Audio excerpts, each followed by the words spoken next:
Denver was half asleep when a guard paused to offer a stranger a cup of coffee and unknowingly reopened a story the world thought was over. The man's silence, the dog's unblinking stare, and a coin left onto frozen concrete would become the beginning of a truth too deep to ignore. Stick with this story until the final moment. Hit like, subscribe for more heartfelt tales, and comment where you're watching from along with the part of the story that speaks to you most. The wind clawed down the Denver streets that December morning, carrying flecks of snow sharp enough to sting the skin. Inside the lobby of the Aurora Financial Tower security guard, Ethan Miles rubbed his hands together, listening to the hum of the heaters echo through the empty marble hall. He was near the end of his shift, 5:42 a.m., the hour when the city was half asleep, but already dreaming of traffic jams and coffee lines. Ethan liked this hour. It was quiet, predictable, safe. But safety, like comfort, often hides right before the story changes. Through the glass doors beyond the reflection of his uniform, he saw movement, a shape hunched at the steps. Squinting, he made out two figures, a man wrapped in a torn army jacket, and beside him, a German shepherd curled tightly, its body half covered in snow. Ethan's first instinct was to radio it in. Company policy said to clear the entrance, no exceptions. But something about the stillness outside the man's trembling hands resting protectively on the dog's back made him pause. The world outside those glass doors looked colder than he remembered, colder than rules could justify. He reached for the coffee pot, poured 2 cups, one full one only halfway. The machine sputtered as if protesting the gesture. Ethan ignored it, grabbed a napkin, and stepped out into the wind. The cold punched through his jacket instantly. "Hey," he said, his voice low but steady. "You two okay out here?" The man looked up slowly. His eyes were a washed-out gray, the kind that seemed both cautious and tired of explaining. "We're fine," he muttered, voice shaking. "Just waiting for daylight." Ethan nodded. "You don't have to wait empty-handed." He handed over the coffee, steam curling between them. "For you and for your friend." The dog lifted its head then. Its fur was streaked with soot, its right ear torn slightly at the tip. Yet the way it looked at Ethan wasn't fearful. It was focused. A soldier's stare. Ethan knelt, holding the second cup close. "Careful, it's warm." The man smiled faintly. He doesn't take much from strangers. But before he could finish, the German shepherd leaned forward, sniffed the cup, then deliberately pushed it back toward Ethan with its nose, as though refusing the offer. Ethan froze. For a moment their eyes locked, and in that silence the world around them faded, the wind, the street noise, even the ache in Ethan's bones. The dog reached down into the snow, pawed gently, and nudged something toward him. A small round coin rolled against his boot and stopped. Ethan bent down, picking it up. It was brass, heavy, cold. Etched into the metal was an insignia, half-worn, but unmistakable. A police emblem. "Where'd you get this?" Ethan asked, voice caught between curiosity and disbelief. The man hesitated. "He keeps it," he said finally.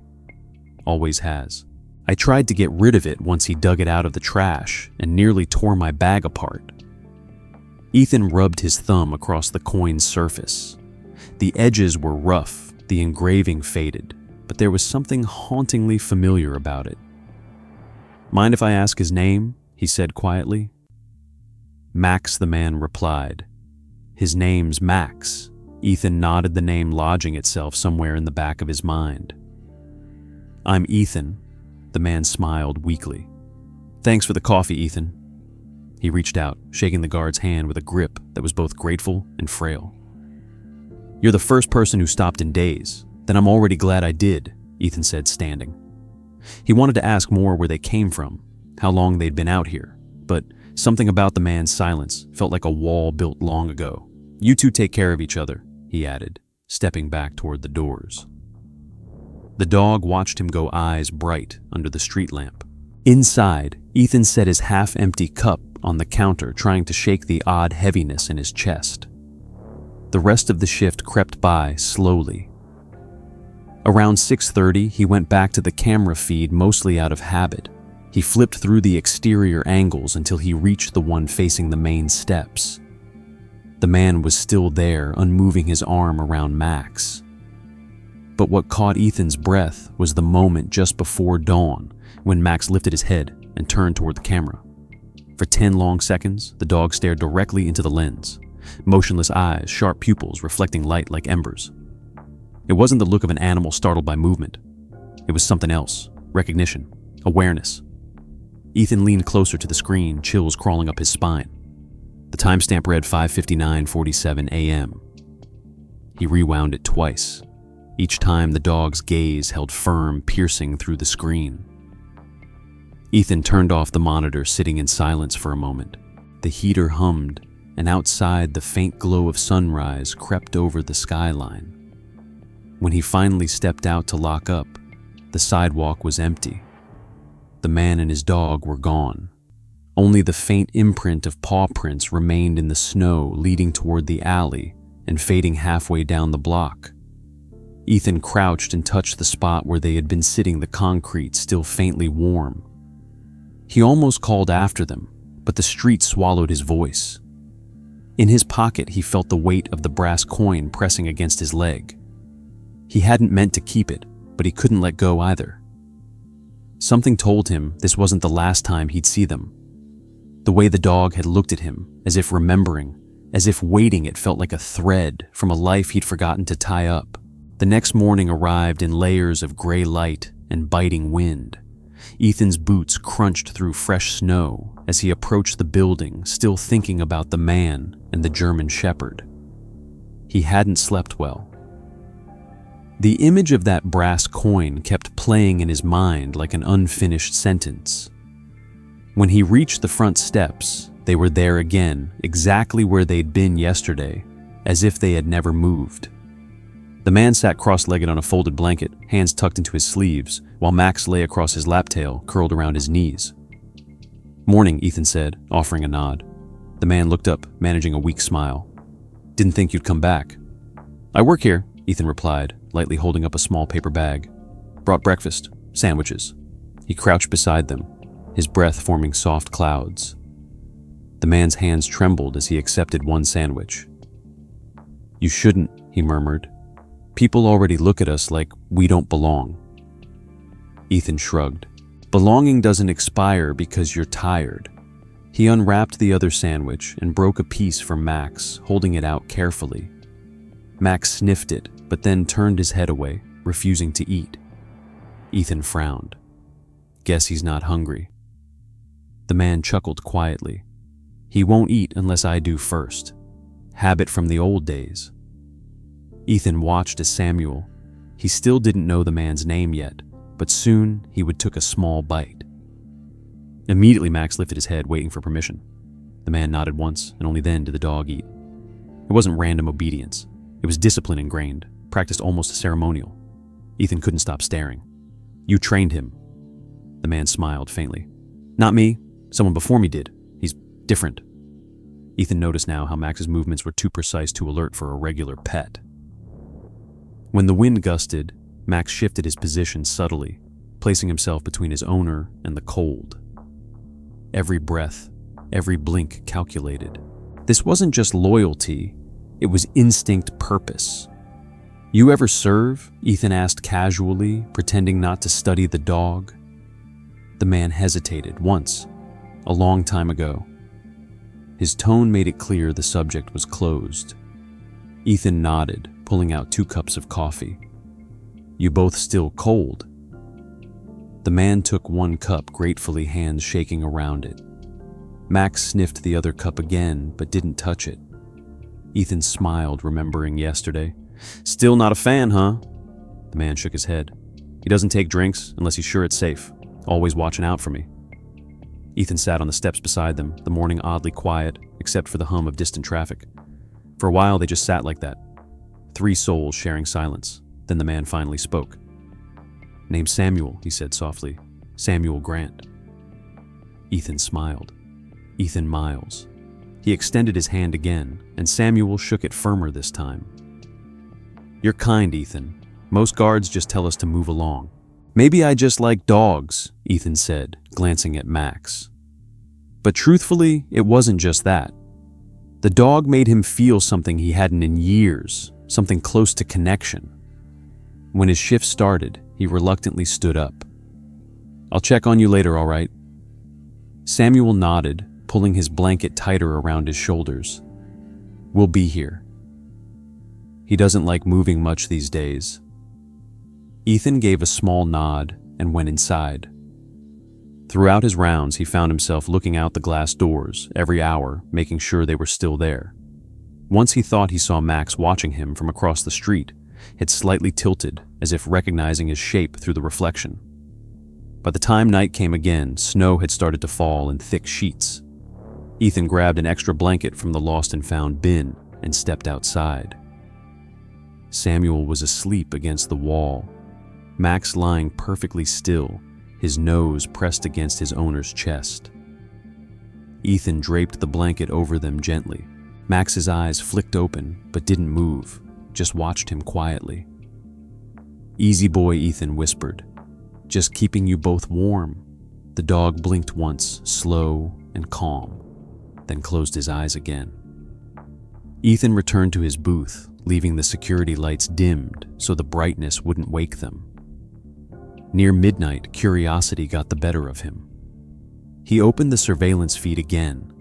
Camera 3 exterior north side showed Samuel asleep under the blanket, but Max was awake.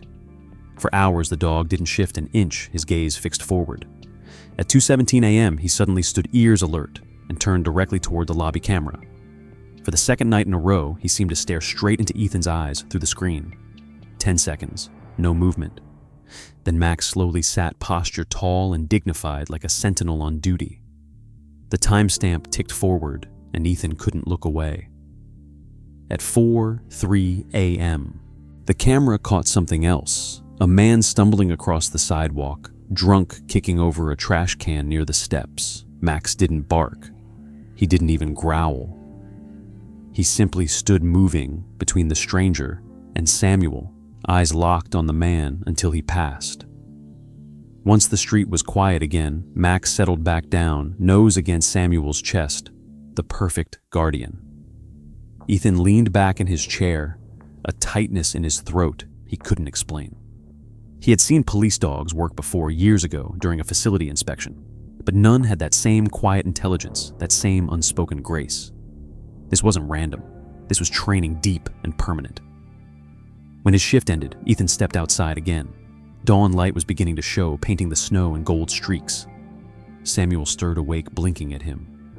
"You're up early," he said. "Couldn't sleep," Ethan replied, smiling tiredly. "I saw him keeping watch last night." Samuel's hand came to rest gently on Max's neck. "He's done that every night since I found him. Never lets me sleep alone." Ethan nodded, then noticed the brass coin again hanging from a thin piece of twine around Max's collar. He crouched down, studying it closer. "You ever wonder what this means?" Snow flurries spun through the morning air as Ethan clocked in the next day, the world outside covered in white silence.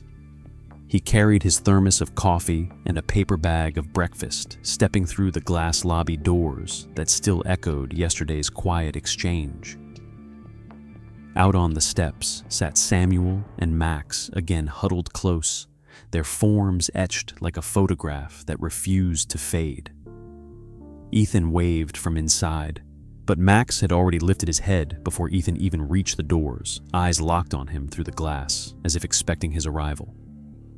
"Morning, gentlemen," Ethan said, forcing a light tone as he stepped out. The cold bit through his gloves, the air crisp enough to sting.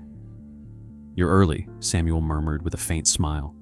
"Didn't think you'd show up in this weather." "Guess I'm more predictable than the forecast," Ethan said, handing him the bag. "Breakfast egg sandwiches this time."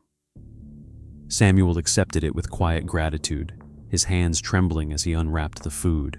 He tore off a small piece and offered it to Max first, who waited patiently until Samuel took a bite before eating. Ethan watched again, still amazed by the deliberate ritual-like behavior. "You ever wonder why he does that?" he asked. "Not really," Samuel replied softly. "It's just how he's wired.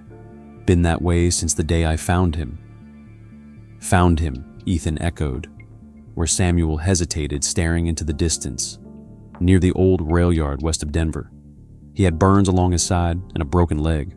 It took months for him to walk again. Ethan crouched beside Max, brushing a hand over the dog's thick fur.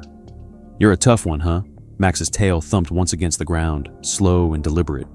His amber eyes focused on Ethan's face like he was studying it, memorizing every movement. Ethan grinned slightly. "You remember me, don't you?" The question was half joke, half truth, but it sent a strange shiver down his spine when Max's ears perked up at the sound of his voice. Ethan turned the brass coin around his fingers again, staring at the worn emblem. He'd cleaned it the night before, polishing until the faded words began to show City of Denver Police Department. He still couldn't explain why holding it made his chest tighten. Later that morning, Officer Jenkins, an old co-worker from Ethan's previous job, stopped by the tower to deliver an incident report. Jenkins was tall and broad-shouldered and carried himself with the unspoken weariness of someone who'd seen too much. As he handed Ethan the folder, his gaze drifted toward the glass doors. "You got people sleeping out front now?" he asked. "Just a guy and his dog," Ethan said casually. "They're harmless." Jenkins squinted, then leaned closer to the glass. "Wait a minute," he muttered. "That shepherd looks just like a dog we had on the force. You remember the explosion out by the ammunition depot back in 2019? Ethan froze mid-step. "Yeah," he said slowly. "What about it?" "There was a K-9 unit trapped inside Ranger. He dragged 2 officers out before the roof came down. They never found his body. Whole department called him a hero." Jenkins chuckled faintly, shaking his head. "Crazy, right? But that dog out there, he's got the same build, same eyes, even that notch on the right ear. Spooky resemblance." Ethan tried to laugh, but the sound came out hollow. "Coincidence, maybe?" Jenkins shrugged. "Maybe. Still, you see a shepherd like that, it sticks with you." He left, leaving Ethan standing by the door, his pulse quickening. Ranger. The name rang in his ears like a bell tolling through time. He glanced outside again at Max, sitting perfectly still beside Samuel, eyes never leaving the lobby door. The same calm alertness, the same soldier's poise. He didn't want to believe it, but something inside him whispered otherwise. That afternoon, while making his rounds, Ethan couldn't shake the thought. Every hallway echo sounded sharper. Every flicker of light seemed to mirror that moment on the footage, the dog staring into the camera, unmoving. He needed to know. When his shift ended, he walked outside the late sun, turning the snow into glittering dust. Samuel looked up, weary but smiling. "Back again, couldn't leave without saying goodbye," Ethan replied. He knelt beside Max, who lifted his head expectantly. "Hey boy," Ethan said quietly. "You're not Max, are you?" The dog tilted his head, curious. Ethan hesitated, then tried the name that had haunted him since morning. Ranger. The effect was instant. The dog's ears snapped up eyes, wide body tensing like a wire pulled tight. His tail began to twitch, not wagging, but quivering with recognition. Ethan felt the breath leave his lungs. "Ranger," he whispered again. The shepherd stood pressing his muzzle against Ethan's hand, a soft whine escaping his throat, a sound between longing and relief. Samuel froze. "What did you just call him, Ranger?" Ethan said, voice trembling. "That's his name, isn't it?" Samuel stared at the dog, eyes glistening. "He hasn't answered to any name but Max since I found him. You're the first one he's reacted to like that." Ethan's hands shook as he scratched behind Ranger's ear. "He was a police dog," he murmured. "A K-9. Everyone thought he died in the depot explosion 6 years ago." Samuel blinked in disbelief. Then how the hell did he end up with me? Ethan didn't know. He didn't even know how to process the way the pieces were falling into place. But when Ranger looked up at him again, there was no mistaking it. The same discipline, the same instinctive posture, the same silent recognition that had haunted him on the security footage. "You remember, don't you?" Ethan whispered more to himself than to the dog. Ranger licked his hand once, then lowered his head against his knee. Samuel ran a hand through his hair, whispering, "All this time, he was someone's partner." Ethan nodded slowly. Maybe still is. He stood looking toward the sky as snow began to fall again, slow and steady. I think he found who he was looking for. That night, long after Samuel and Ranger had fallen asleep outside, Ethan sat alone in the security booth, replaying every memory he could recall from that explosion years ago. The noise, the smoke, the cries for help. He remembered someone shouting, "Get the K9 out," but he couldn't remember what happened after. His mind had sealed that part away, maybe because the guilt was too heavy to bear. He'd survived when others hadn't, and maybe somewhere in that fire, something had tried to save him too. He stared at the brass coin on his desk, the same police insignia glinting under the fluorescent light. On a sudden impulse, he whispered again, "Ranger." The next morning, the snow was heavier, thick flakes falling from a white sky that seemed to mute every sound in Denver. Ethan's shift began before dawn again, his breath fogging as he walked through the stillness toward the tower. His thoughts hadn't stopped circling the name since last night. Ranger. The way the dog had reacted, it wasn't chance, it wasn't coincidence. It was memory, raw and undeniable. When he reached the steps, he saw Samuel sitting upright, this time cup of coffee in hand, while Ranger stood beside him instead of lying down. The dog's stance was alert posture, proud eyes scanning the sidewalk the way an officer watches a scene. "Morning," Ethan said softly, holding a thermos. "Still here, huh?" Samuel smiled faintly. "He doesn't like to leave until you arrive. Stubborn, that one." Ethan knelt beside Ranger, rubbing the fur along his neck, where the metal tag clinked against the collar. "Morning, soldier." The dog's tail moved once in acknowledgement. The same quiet dignity that had haunted Ethan since the first day was still there, sharper now, alive. Samuel noticed the way Ethan's hand lingered near the tag. So he was really part of the police, he asked. "That's what the records say," Ethan replied. "They thought he died in that depot blast." "Maybe he just walked away," Samuel murmured. Ethan nodded slowly. "Or maybe he was looking for someone." Samuel looked at him carefully, a subtle question behind his eyes, but said nothing. Ethan stood rubbing his palms together for warmth. "You can't stay out here much longer. Come inside, both of you. There's a heater in the booth." Samuel hesitated. "We don't want to cause trouble." "You won't," Ethan said firmly. "You're freezing out here. Come on." For a moment, Samuel looked like he might refuse, but then Ranger stepped forward, brushing past Ethan toward the glass doors without hesitation. It wasn't curiosity guiding him. It was familiarity.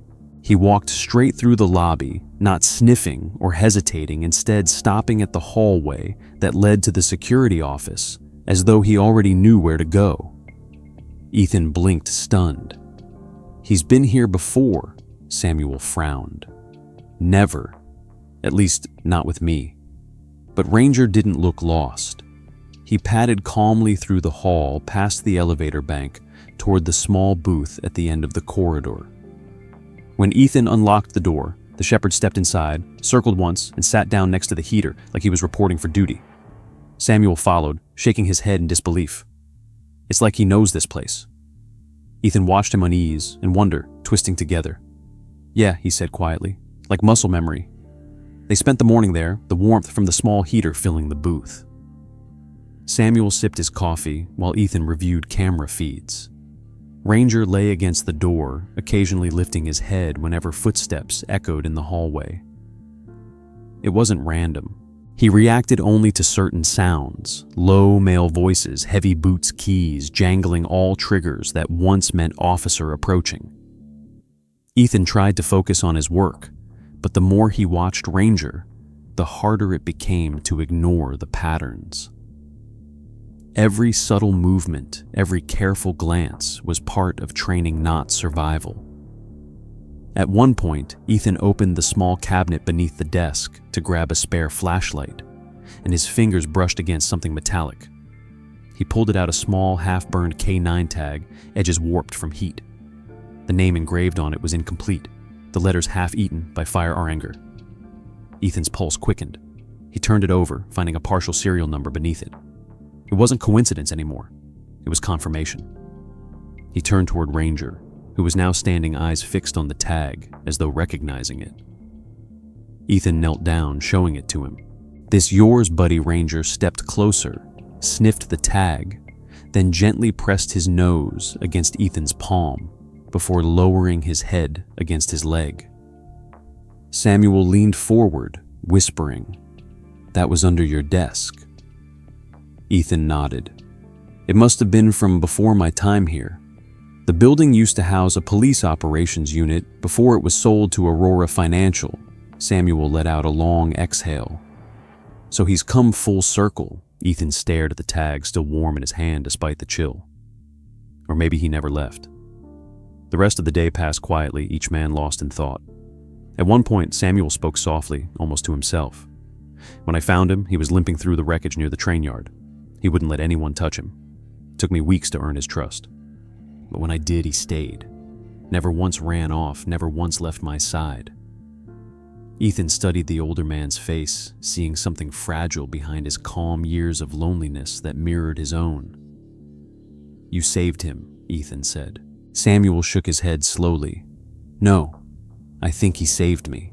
The snow outside thickened by midday, muffling the city noise until the world felt distant and unreal. Ethan checked the clock. His shift was nearly over. He stood and stretched, watching Ranger pace the booth with slow precision. "You walk like you're inspecting," Ethan murmured, half smiling. Ranger stopped and looked up at him, ears twitching as if acknowledging the remark. "You're a good boy," Ethan said, patting his head. "You did your job even when no one remembered." He opened the door, letting a draft of cold air roll in. "I'll grab you both something to eat before you head out." When he returned 20 minutes later, with food, Samuel and Ranger were gone. The blanket was folded neatly by the chair, the coffee cup washed and drying beside the sink. But on the counter lay the burned K9 tag, and beside it, the brass coin. Ethan picked them up, heart-thudding. Ranger's prints were still visible on the tile near the door, muddy sharp leading toward the exit. He rushed outside, scanning the street, but they were already gone. Only the steady snow and faint tire tracks marked where they'd been. That night, Ethan couldn't sleep. He kept the tag and the coin on his bedside table, the two relics glowing faintly under the lamplight. When he finally drifted into restless dreams, he saw flashes of fire and smoke, the explosion, the screams and a dog's bark echoing through the chaos. And somewhere in the blur, he heard his own voice shouting, "Ranger, get out," followed by silence. He woke with a start, sweat running down his temples, his chest heavy with something deeper than guilt. The memories he'd buried were clawing their way back, one fragment at a time. He turned on the lamp, staring at the K9 tag. "You were there," he whispered, into the empty room. The next morning broke beneath a dull sky, the air thick with frozen mist that clung to every window pane like breath on glass. Ethan walked into the lobby, carrying a paper bag filled with warm biscuits and 2 cups of coffee, his pulse thrumming with a quiet urgency that hadn't faded since the night before. The burned K9 tag lay in his jacket pocket, its weight a steady reminder of the truth unraveling piece by piece. When he reached the front doors, he didn't see Samuel or Ranger right away. The steps were empty, only a faint impression of paw prints leading toward the alley. Panic flickered through him until he noticed them farther down the block, beneath a broken bus shelter, Samuel wrapped in a gray blanket, while Ranger stood nearby, head raised, scanning every passing car. Ethan jogged over his breath, clouding the cold air. "You two planning to move out here now," he said, with a half smile that failed to mask his worry. Samuel looked up, smiling faintly. The security booth was too warm for him. He kept pacing all night, didn't sleep until the sun came up. Ethan crouched beside Ranger, brushing snow off his fur. "You've always been a restless one, huh?" The dog pressed his head into Ethan's hand, and the simple act felt like the continuation of a conversation that had started years ago. Ethan handed Samuel the bag. Breakfast and coffee. You need to keep your strength up. Samuel accepted it, his hands shaking slightly. You don't have to keep doing this. I know, Ethan said quietly, but I want to. He looked around. Come on, let's get back to the building. I've got space in the break room today. The manager's off-site. They walked together through the thin snow ranger, leading the way with a steadiness that felt purposeful, like he was retracing an old patrol route. When they reached the lobby, Ethan unlocked the door, ushering them inside. The warmth hit like a wave. Samuel sighed, settling into a chair, his fatigue visible in the slump of his shoulders. Ranger circled once before lying down near Ethan's boot's tail, flicking lazily.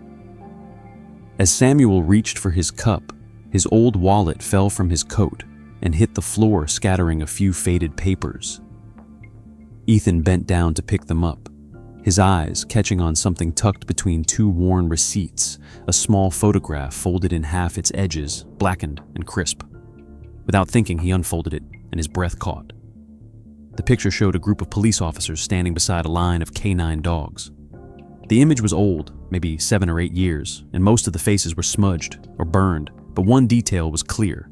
Ranger standing tall beside a young handler, his ears unscarred, fur cleaner eyes the same piercing amber. And behind them, almost out of focus, was Ethan himself, standing near a supply truck clipboard, in hand uniform marked Maintenance Division. He felt the blood drain from his face. "Where did you get this?" he asked softly. Samuel looked up startled, then frowned as he saw the photo in Ethan's hands. "That's from before," he said slowly. "I found it in Ranger's crate when I rescued him. Didn't think it meant much." Why, Ethan turned the photo toward him. "That's me," he said. "Right there, behind the truck." Samuel leaned closer, his brows knitting in disbelief. "You were there, at the depot." Ethan nodded, voice barely a whisper. "I was part of the maintenance crew assigned during the transfer that day. The explosion had happened so fast. I remember running into the lot, hearing someone shouting about a K9 trapped inside." His throat tightened. "I pulled 2 people out through the side window before the flames spread. Then the roof came down. After that, it's all fragments." Samuel sat back silent for a long time. When he finally spoke, his voice was rough. "You saved us." Ethan looked up sharply. What Samuel's eyes glistened, his breath trembling. "You're the one who pulled me out. I never saw your face clearly through the smoke, but I remember someone dragging me and Ranger away from the truck before it exploded. You went back for someone else, didn't you?" Ethan swallowed hard, the old images clawing their way up from where he'd buried them. The roar of fire, the shouts, the heat. It was all coming back. "Yeah," he said quietly. "There was another handler trapped. I didn't make it in time." Samuel looked at the photo again, his expression breaking. "Ranger never forgot that day," he whispered. "After I lost my job, after they shut the unit down, he would wake in the middle of the night and start searching. He'd pace for hours, nose to the ground, following trails that led nowhere. It was like he was looking for something, or someone. Now I know who." Ethan stared at him, struggling to speak. "He was looking for me." Samuel nodded. "I think so. He's got a memory for scent like no other dog I've seen. When we came to this city 2 months ago, he wouldn't rest near the station downtown. He kept pulling me north toward this area, toward this building." Ethan glanced down at Ranger, who had lifted his head and watching him intently. "You found me," he whispered, voice breaking. "After all this time, you found me." Ranger's tail brushed once against the floor, slow and steady. Ethan dropped to one knee, wrapping his arms around the dog's neck. "I thought I imagined you," he said softly. "I thought you died in that fire." Samuel looked away, his own eyes wet. "Maybe the world wanted you two to meet again." For a while, none of them spoke. The building hummed with its usual low rhythm, the heater clicking every few seconds. Then Ethan straightened, still holding the photograph. "You said you found this in his crate." "Yeah," Samuel said. "The day I took him in." He was limping, bleeding. There was debris everywhere but that picture. He'd been lying on it, like he was guarding it. Ethan felt something ache deep inside his chest. Part guilt, part gratitude. "He's been carrying my face all these years," he whispered. "That's not loyalty, that's something deeper." "It's memory," Samuel said quietly. "And love." Ethan looked at him. "You said he's restless. Maybe it's because he's been waiting for this." Samuel nodded. "And now that he's found you, maybe he can finally rest." Ethan studied the photograph again, his thumb tracing over Ranger's old collar. The badge number engraved there matched the half-burned tag in his pocket. The realization hit him like a silent blow. The universe had woven them back together, not by chance, but by unfinished purpose.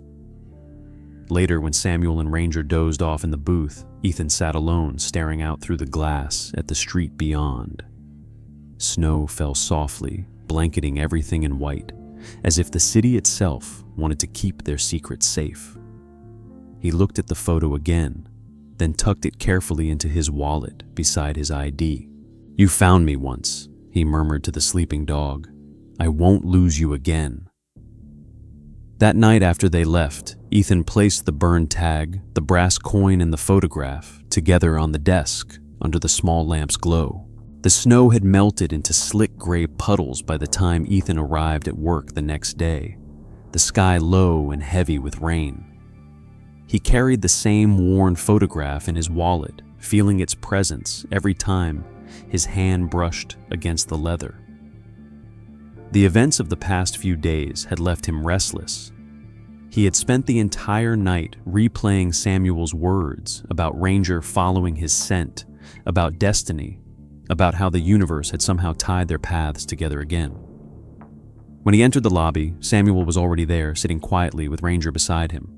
The dog's ears perked up the moment Ethan's boots hit the tile tail, brushing the ground once in acknowledgement. Ethan smiled. Couldn't stay away. "Huh." Samuel looked up, smiling faintly. He wanted to come back here. "I don't argue with him anymore. He wins every time." Ethan chuckled, placing 2 steaming cups of coffee on the counter. "Well, you both make my mornings less boring." He crouched, scratching Ranger behind the ear, still keeping watch, partner. The shepherd's eyes flicked to the elevators, ears twitching like he'd heard something Ethan couldn't. "You've got radar built in, don't you?" Ethan said softly. "Always listening." As if in response, Ranger leaned his head against Ethan's arm, a slow, deliberate gesture that felt like trust made tangible. The quiet moment was broken by the sharp click of heels echoing across the lobby. Ethan turned to see his manager, Margaret Lanning, a woman known for her precision and cold efficiency. She stopped several feet away, her eyes narrowing at the sight of Samuel and Ranger. "Miles," she said, voice cutting. "We've discussed this." Ethan straightened. "Morning, ma'am. Don't man me. I told you last week no unauthorized guests inside the property. This isn't a shelter." Samuel started to stand, murmuring an apology, but Ethan gestured for him to stay. "It's just temporary," Ethan said calmly. "The storm's been rough, and he's not bothering anyone." "Temporary has turned into routine," Margaret snapped. "And that animal," she pointed at Ranger, "is not allowed inside. If corporate visits and sees this, they'll call security themselves." Ethan's jaw tightened. "He's not just an animal." "Then what is he got?" she challenged. Before Ethan could answer, a sharp guttural bark ripped through the air. Ranger had leapt to his feet, staring toward the ceiling vents. His ears were flat-body, rigid growl, low and steady. Margaret flinched. "What the hell?" Wait, Ethan said, heart pounding. He knew that look, focused alert, a signal of danger. Ranger barked again, louder this time, facing the direction of the stairwell. Then almost instantly the fire alarm shrieked through the building. Red lights flashed across the marble walls, a piercing wail filling the lobby. Margaret gasped, fumbling for her radio. "What's happening?" Ethan grabbed his walkie-talkie, responding over the static as emergency sensors lit up on the main panel. "Fire detected on level 2, electrical room," the automated voice droned. "Evacuate immediately. Ethan turned to Samuel. "Stay here with him. I'll check the source." "I'm coming," Samuel said, trying to push himself up, but Ethan shook his head. "No, stay put. I mean it." Ranger growled softly, torn between obeying Ethan's command and following him. "Guard him," Ethan ordered firmly. The dog froze, then sat muscles tight, eyes tracking Ethan as he sprinted toward the stairs. Smoke drifted faintly through the corridor when he reached the second floor. Sparks hissed from a half-melted outlet, the acrid scent of burning insulation thick in the air. He grabbed the extinguisher from the wall and doused the flames, the foam hissing as the last bit of smoke curled upward. By the time the fire department arrived, the danger was over. A short circuit had caused the heater system to spark, barely catching the carpet before it was contained. The chief patted Ethan's shoulder. "Good timing, son. Another 5 minutes and this floor would have been gone." Ethan nodded, still catching his breath. "It wasn't me." The dog noticed first. The man blinked. "The dog?" "Yeah," Ethan said, glancing back toward the lobby. "He warned us before the alarm even went off." Back downstairs, Margaret stood near the entrance, shaken. "That animal knew?" she asked, disbelief creeping into her voice. Ethan nodded. "That's what trained dogs do. He used to be K9. She looked at Ranger differently now, awe mixed with guilt. I didn't realize." "You weren't supposed to," Ethan said evenly. "He's not exactly looking for attention." Samuel smiled, faintly resting a trembling hand on Ranger's back. "He's been saving lives his whole life. Old habits die hard." The firefighters left after confirming the building was safe, and the alarm finally fell silent. Margaret walked over to Samuel, awkwardly clearing her throat. "You can stay, for now, just until the weather clears." Samuel nodded gratefully. "Thank you." She turned to Ethan. "Miles, keep an eye on the system tonight. I'll handle the reports." As she walked off, Ethan leaned against the counter, adrenaline slowly fading. "You did good, buddy," he said to Ranger, kneeling beside him. "You saved everyone in here." The dog tilted his head tail, giving a small wag before he pressed his paw against Ethan's hand, a silent handshake between two survivors. Hours later, as evening settled in, Ethan noticed Samuel shivering in the corner of the booth, his skin pale. "You okay?" he asked, moving closer. Samuel tried to wave it off, but the tremor in his hand gave him away. "Just the cold," he murmured. Ethan frowned. "You need a doctor. No hospitals," Samuel said quickly. "I can't afford it. Don't make a fuss." Ethan exhaled, sharply frustrated. "Then, at least let me call someone I know." "No," Samuel said again, firmer this time. "I have made my peace. Just let me sit here a while longer." Ethan didn't push. He sat with him instead, the quiet hum of the heater filling the silence. Ranger lay at Samuel's feet, eyes flicking between both men as though watching over them. Ethan studied Samuel's lined face, the exhaustion, the thinness, the quiet acceptance. Something in him broke, then a realization that he'd come to care for them both far more deeply than he had intended. This wasn't about charity anymore. It was about connection, about family. The night wore on the storm outside, turning the streets slick and empty. Ethan made another round through the building, his flashlight beam cutting across the dark hallways. When he returned, Samuel was asleep, breathing shallow but peaceful. Ranger curled protectively beside him. Ethan crouched down, adjusting the blanket over them. "You really don't stop, do you?" The rain from the night before had turned to a faint mist by sunrise, wrapping the city in a veil of silver light. Ethan arrived early that morning, the scent of smoke still lingering faintly in the building from yesterday's fire. Samuel and Ranger were already waiting inside the lobby, both of them resting near the heater Ethan had left running through the night. Ranger lifted his head when Ethan entered, eyes sharp but calm, as though already aware that something would change today. "Morning," Ethan said softly, placing 2 cups of coffee on the counter. "I figured you earned this after yesterday." Samuel smiled weakly. "You mean after your dog saved the building?" "Our dog," Ethan corrected, crouching beside Ranger. The shepherd pressed his nose into Ethan's palm, the same silent gesture of trust that had begun to feel like a ritual between them. For a while, the world was peaceful, The hum of the heaters, the smell of coffee, the quiet companionship of three souls who had survived the same kind of storms. But that peace didn't last. Around 9, the phone at the security desk rang an unusual call for that hour. Ethan answered, voice neutral. Aurora Financial Security Desk. The woman on the other end spoke briskly. This is the Denver Chronicle. We're looking to confirm reports about a dog that detected the fire before the alarms went off. Ethan froze. How did you... One of the firefighters mentioned it. They said a German Shepherd alerted the building before the system triggered. We'd like to photograph him for our article. Ethan hesitated, his instincts screaming to protect Samuel's privacy. But before he could refuse, the woman continued, we're sending a reporter to the site. He should be there within the hour. When he hung up, Samuel was watching him, eyes wary.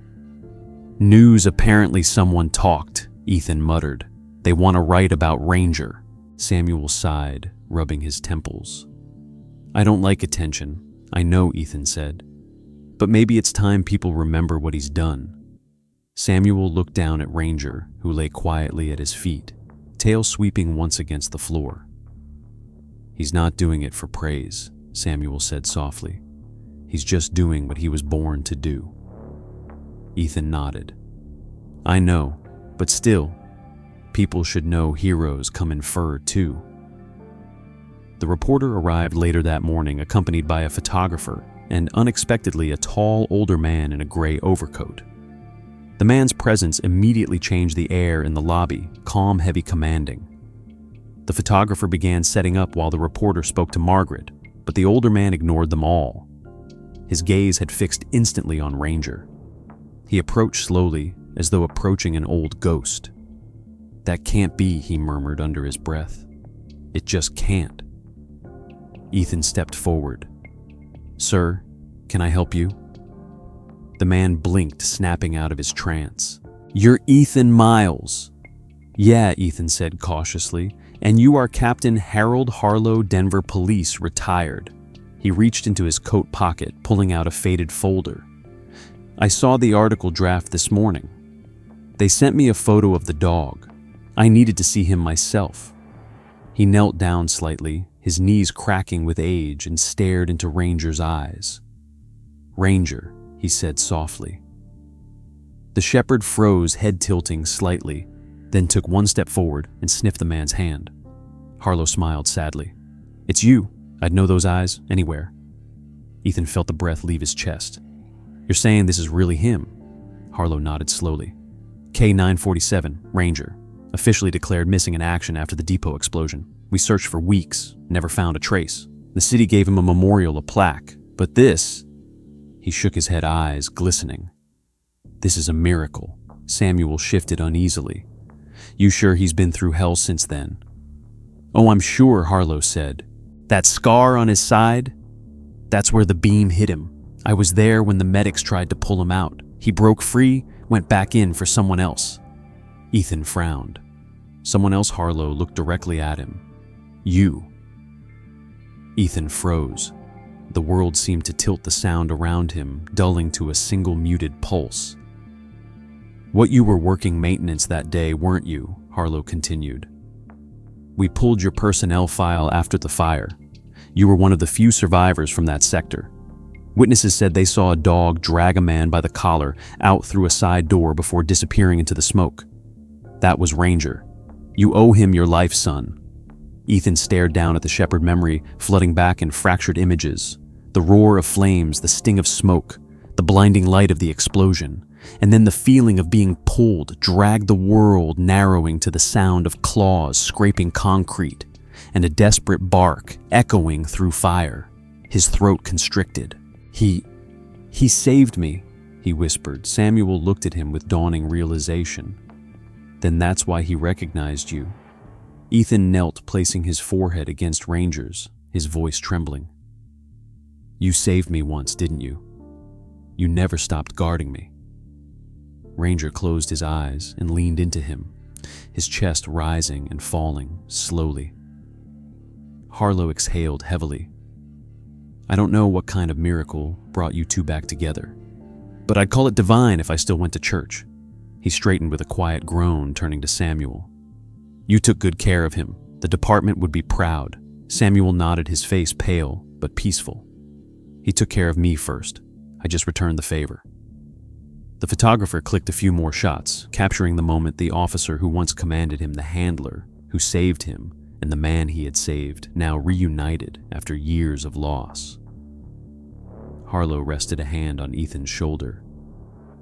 We're planning a small ceremony next week. I'd like both of you to attend. Ranger deserves to be honored properly this time. Ethan hesitated, glancing at Samuel, who gave a faint nod. We'll be there, Ethan said. When the group left, silence filled the lobby again. Samuel slumped back into his chair, breathing shallowly, exhaustion creeping through him. Ethan sat beside him, still reeling. You okay? He asked softly. Just tired, Samuel murmured. Feels like a lifetime caught up with me today. Ethan reached for his arm.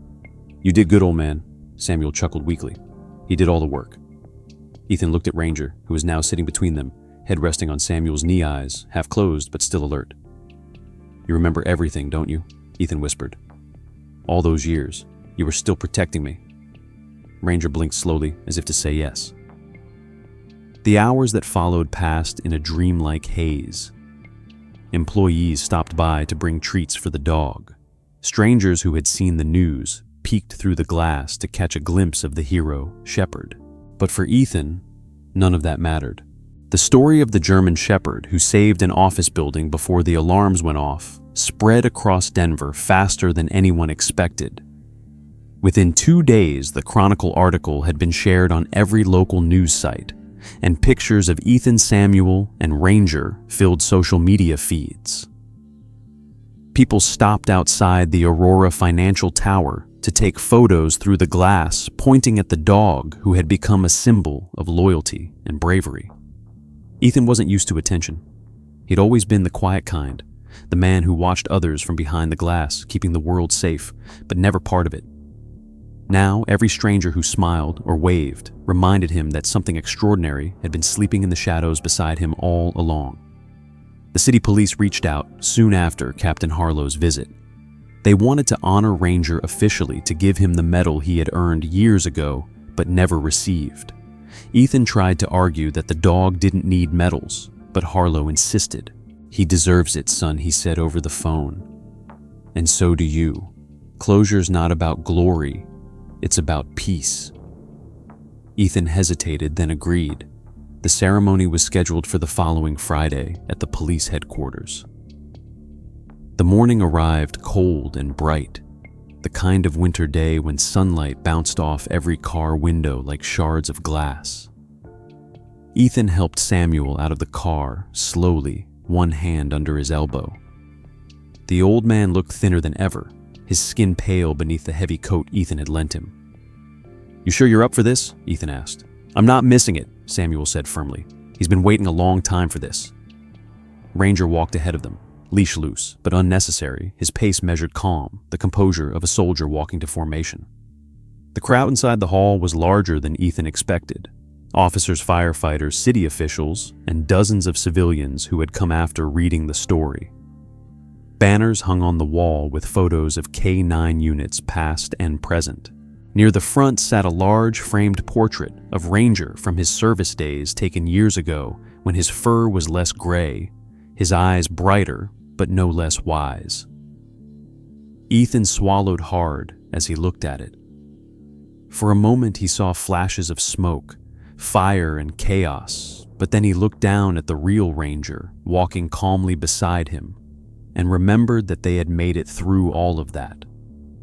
The ceremony began with speeches from the department's chief, then from Captain Harlow, who stood proudly at the podium. This dog, Harlow said, voice cracking slightly, embodies what it means to serve without question. He saved lives not once, but twice, first on the field, then years later in the heart of our city. Ranger isn't just a K-9, he's a reminder of what loyalty and courage look like when the world forgets. Applause rippled through the hall. Ethan felt his chest tighten as Harlow turned to him and beckoned. Ethan Miles, the man whose life Ranger saved, will say a few words. Ethan stepped forward, every step heavy, his palms slick with nervous sweat. He wasn't used to being seen, and yet he knew he owed this moment to the dog who had watched over him when no one else did. He cleared his throat, eyes flicking between the crowd and Ranger, who sat obediently at the edge of the stage tail, curled neatly around his paws. "I don't know how to put this into words," Ethan began, voice low. "A few weeks ago, I thought I was just doing my job watching over a building, keeping things quiet. Then I met Samuel and his dog. I thought I was helping them. Turns out they were helping me remember what it means to be alive." He paused, his voice faltering. "This dog, Ranger, he's more than a hero. He's a second chance. For me, for Samuel, for anyone who's ever needed to believe that some bonds can't be broken by time or fire." The crowd was silent, many blinking back tears. Ethan glanced down at Ranger, meaning to finish, but the shepherd was no longer sitting at the stage edge. He was moving slow, deliberate steps down the aisle toward the crowd. Gasps echoed softly as he reached the front row where Samuel sat resting his head on the old man's lap. Samuel smiled faintly, stroking the gray fur. "Guess he's reminding us who really matters," someone whispered behind Ethan. Ethan's throat tightened as he realized the truth of it. The dog wasn't there for recognition.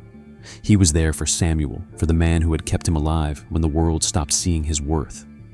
That was loyalty the kind humans spent their whole lives searching for. The chief motioned for Ethan to continue, but Ethan shook his head. "He already said it better than I ever could," he murmured, stepping down from the podium. When the medal was placed around Ranger's neck, the hall erupted in applause. Samuel stood carefully, clapping weakly, his smile wide and proud. The sunlight streaming through the windows caught the silver of the medal, making it gleam like firelight from another life. Ethan turned to Samuel, saying softly, "You should have one too." Samuel chuckled. "No, kid, he's the one who never gave up." After the ceremony, people crowded around to take photos. Ranger tolerated it all with calm patience, but Ethan noticed how Samuel's breathing had grown shallow. He guided him to a bench outside the hall where the winter air was crisp and still. "You okay?" Ethan asked, kneeling beside him. Samuel nodded but didn't speak for a moment. When he finally did, his voice was soft. "You know, when I first found him, I didn't think I'd live long enough to see something like today. He was all I had. Now I see he's got you too." Ethan swallowed hard. "You're not going anywhere." Samuel smiled sadly. "We all go somewhere eventually. The trick is making sure what we love keeps walking after we're gone." Ethan looked away, pretending to adjust his coat so Samuel wouldn't see the moisture gathering in his eyes. "You talk like you're saying goodbye." "Maybe I am," Samuel whispered. "But it's a good one." Before Ethan could respond, Samuel coughed sharply, clutching his chest. Panic surged through Ethan as he caught him, lowering him gently to the ground. "Hey, stay with me," he said, voice breaking. Samuel's eyes fluttered, his hand reaching for Ranger, who had already moved to his side, pressing against him protectively. Don't worry," Samuel breathed. "He knows who to follow now." Ethan shouted for help, his voice echoing off the stone walls. Within moments, officers rushed over, calling for medics, but Samuel's eyes had already softened into the calm of acceptance. His hand fell, still fingers brushing the edge of Ranger's fur one last time. Ethan stayed kneeling beside him as the medics arrived, the noise of sirens fading into the background, everything slowing to a single heartbeat that seemed to echo forever. He looked down at the old man and then at Ranger, who hadn't moved, head resting on Samuel's chest. The metal around his neck glinted faintly in the gray light. Ethan whispered through tears, "He'd be proud of you." The world felt quieter after Samuel's funeral, as if even the city had agreed to speak in softer tones for a while. The ceremony had been simple, just the way he would have wanted it. No speeches, no elaborate farewells, just a folded flag, a framed photo, and a line of officers and firefighters bowing their heads in silence. Ranger had lain beside the casket the entire time, unmoving, his muzzle resting on his paws. When the chaplain finished his last words, Ethan knelt beside the dog and whispered, "He's gone, buddy," and Ranger had looked up at him with eyes so full of understanding that Ethan felt something inside him break again. That night, after everyone had left, Ethan returned to his small apartment. The place felt different now. The brass coin and the burned K9 tag sat on his kitchen table, both gleaming softly in the lamplight like relics of another lifetime. Ranger lay at his feet, exhausted but calm head resting on Ethan's boots. Neither of them spoke, though silence had long become their language. Ethan reached into the pocket of Samuel's old coat, the one he'd been given after the ceremony, meaning only to hang it up. Instead, his fingers brushed something inside a small sealed envelope, weathered at the corners, but carefully labeled in Samuel's shaky handwriting.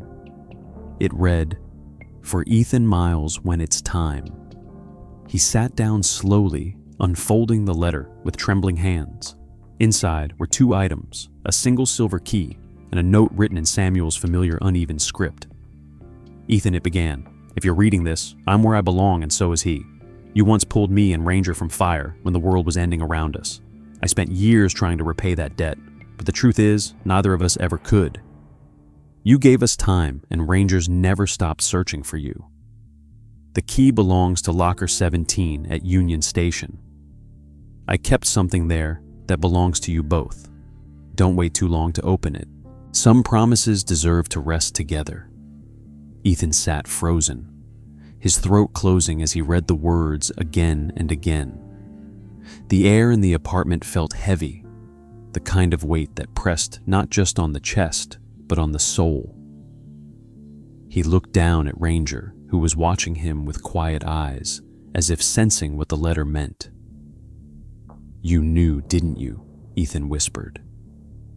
Ranger gave a small sigh, placing his paw over Ethan's shoe in that same familiar gesture that had once felt like a handshake and now felt like a vow. The next morning, Ethan drove to Union Station. The city was waking up commuters flooding the streets, unaware of the small journey unfolding among them. The train station smelled of coffee diesel and distant rain. He found Locker 17 tucked along the far wall of the concourse. The silver key slid into the lock, perfectly turning with a soft click that echoed louder than it should have. Inside was a small wooden box, its surface worn but clean. A single note sat on top, "For both of you." Ethan lifted the box carefully and carried it to a nearby bench. Ranger sat beside him, ears twitching at every passing sound, but never looking away from him. When Ethan opened the lid, the scent of old paper and cedar filled the air. Inside were several folded documents, Ranger's original service papers, certification cards, a photo of him in uniform with his first handler, and another picture slightly newer showing Samuel standing with him near a park bench. But beneath those was one final photograph, Ethan's own ID photo from the depot archives, burned at the edges, paired with a younger Ranger in his full gear. Attached to it was another letter written years earlier and addressed not to anyone but simply marked, "To the man who saved us." Ethan unfolded it with shaking fingers. The handwriting was still Samuel's, though steadier, written long before sickness weakened him. "I never got your name the day of the explosion. You disappeared before I could thank you. Ranger searched for days after that fire, nose to the ground, refusing to leave until I carried him away. He lost part of his hearing and nearly his life, but he never forgot your scent. Over the years, I watched him look for you in every crowd, in every building, in every sound of boots against pavement. When I realized who you were at the tower, I didn't tell you right away. I wanted to see if he'd recognize you himself, and he did. He found peace the moment he saw you, the moment you spoke his name again.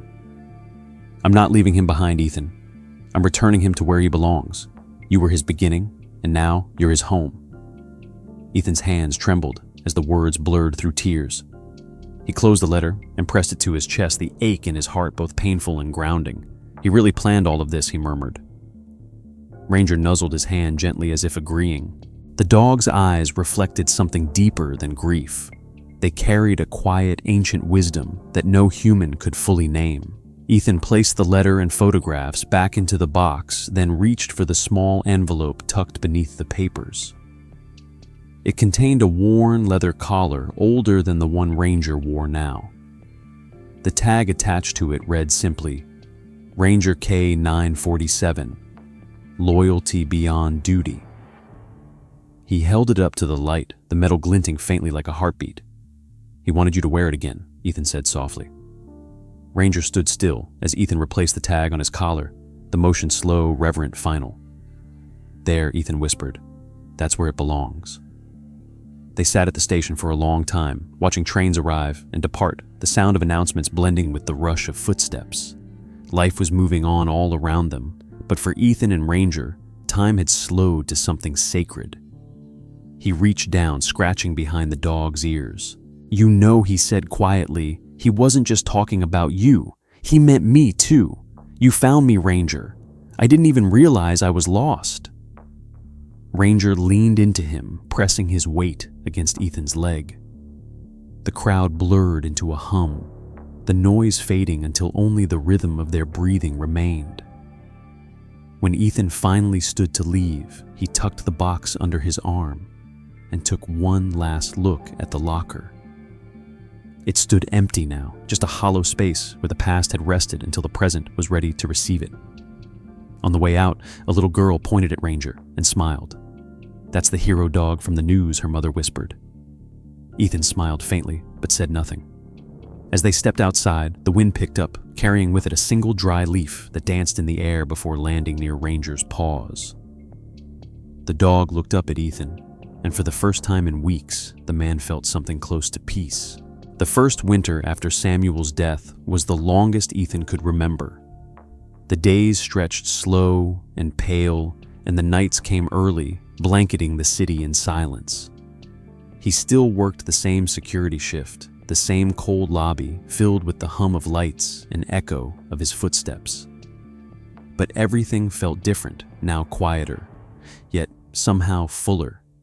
Ranger was always there beside him, the soft click of his claws on the marble floor, the only sound that kept Ethan anchored in the rhythm of life. The station box and its contents were now kept on a small wooden shelf in Ethan's apartment beside Samuel's coat, and the framed photograph of the three of them taken the day of the ceremony. Every morning before work, Ethan performed the same ritual. 2 cups of coffee poured from the same pot, one black for himself, one with milk for the empty space beside Ranger's bowl. He never said much during those moments, just sat there with his hand resting on Ranger's back, watching the steam rise like ghosts of words never spoken. It wasn't sadness anymore. It was presence, the quiet understanding that some lives weave into yours so completely that even after they're gone, you still feel them breathing beside you.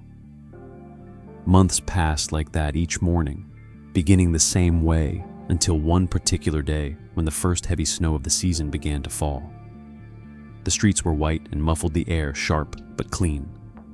Ethan had planned to head in early for the holiday shift. He buttoned his coat, slipped the brass coin into his pocket like he always did for luck, and grabbed his thermos. Ready, he asked, looking down at Ranger. The dog stood near the door tail, swaying lazily, older now, but still strong eyes, calm and bright. Together they walked through the snow-covered streets toward the tower. The world felt at peace, the sound of their footsteps soft against the quiet morning. Inside the lobby, the same familiar hum greeted them, but something about the air felt warmer, as if the building itself remembered them too. Ethan set down his bag and poured 2 cups of coffee from the thermos, one for him, one for the space beside Ranger's bowl. Samuel would have said, "We're crazy for drinking this stuff every morning," he murmured, smiling faintly. Ranger looked up at him, ears twitching, as though understanding the joke. Ethan sat by the window, sipping slowly, his eyes drifting towards the snow outside. He thought about how much had changed in a year, how loss had somehow turned into meaning, how pain had softened into gratitude. He had come to realize that the things we think and rarely do, They just evolve into quieter forms of love that don't need words or applause. The air outside brightened as the sun rose over the skyline, streaking the frost on the glass with gold. Ethan felt Ranger shift beside him. When he looked down, he saw the dog standing now, something small glinting between his teeth. "What's that?" Ethan asked softly. Ranger walked to the shelf by the wall where Samuel's coat hung and the box from Union Station rested. He placed the object gently on the table beside the photograph. Ethan leaned closer. It was the brass coin, the same one from that first morning months ago, the one Ranger had dropped by his boot, as if paying for kindness. Ethan's throat tightened as he picked it up. The coin was worn now, edges smooth, the engraving barely visible. He turned it over in his hand, remembering the day they met, the way Ranger had refused to take the coffee, how he had placed that coin at Ethan's feet, as if saying thank you. And now here it was again, not lost, not forgotten, returned at last to where it belonged. "You kept it all this time," Ethan whispered, voice shaking. Ranger looked up at him, tail wagging, once slow and deliberate. Ethan laughed through the tears that stung his eyes. "You're unbelievable, you know that." He placed the coin beside the photograph of Samuel, aligning it perfectly with the corner of the frame. The picture showed Samuel smiling faintly, his arm around Ranger, both of them standing in front of the tower under a clear sky. Ethan whispered, "He'd be proud of you." Ranger gave a quiet huff, the kind of sound dogs make when they're content. Ethan knelt down, pressing his forehead gently against Ranger's. "He'd be proud of us," he corrected. They stayed like that for a while, the city waking around them light, filling the space where grief used to live. The lobby phone buzzed softly, pulling Ethan back to reality, but he didn't move right away. He didn't need to. Everything that mattered was already here. The memory of Samuel, the loyalty of the dog beside him, the simple truth that life continues even after the fire, the loss, the silence. He poured what was left of the coffee into a paper cup and carried it to the front steps, leaving it on the concrete ledge where he'd first met Samuel and Ranger. The steam rose into the cold air, curling like a ghost of the past that didn't haunt, but blessed instead. "For you," Ethan murmured, "and for the morning that started everything." He stood there for a long moment, the snow falling softly around him, then turned back inside. Ranger followed, pausing once to glance at the cup before stepping through the doorway.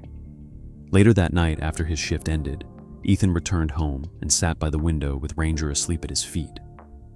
The city glowed beneath the snowfall lights, flickering like constellations reflected on Earth. He took the brass coin from the shelf and held it against the window glass, the reflection merging with the faint outline of his own face and Ranger's in the background. "We did it, partner," he whispered. "We made it home." Ranger stirred, then settled again, his breathing slow and deep. Ethan placed the coin back on the shelf where it caught the glow of the lamp and shimmered faintly like a heartbeat in the dark. The end. Before we end this story, I want to hear from you. If this journey between Ethan and Ranger moved you the way it moved me to write it, take a moment to hit that like button and subscribe for more stories that remind us what loyalty, love, and second chances truly mean. Tell me in the comments what moment hit you hardest, the fire, the reunion, or Ranger's final act of devotion, and where you're watching from. Every story like this becomes more powerful when it connects people from different places, so let me know your thoughts below and share this story if it touched your heart.